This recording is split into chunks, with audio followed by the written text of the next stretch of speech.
Good day!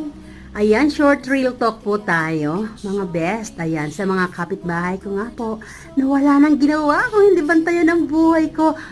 Guys, hindi ako nagagalit sa inyo. Alam nyo ba, natutuwa nga ako sa inyo kasi sa hirap ng buhay at sa dami nating pagkabisihan, nakukuha nyo pa ba naman na bantayan ang buhay ko? Paalala lang, wala akong pansweldo sa inyo. Baka makalimutan nyo na wala kayong pansaing. Baka rin makalimutan nyo na isang imbot lang yung lilinisan yung bahay, hindi nyo pa malinis. Baka rin makalimutan nyo yung mga anak nyo uhugin na, kulangutin niya.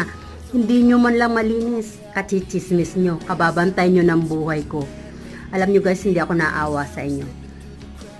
Pinapasalamatan ko kayo dahil sa sobrang hirap ng buhay na pagtutuunan nyo ako ng pansin. Pero paalala lang ha, huwag masyado. Kasi baka dumating kayo sa point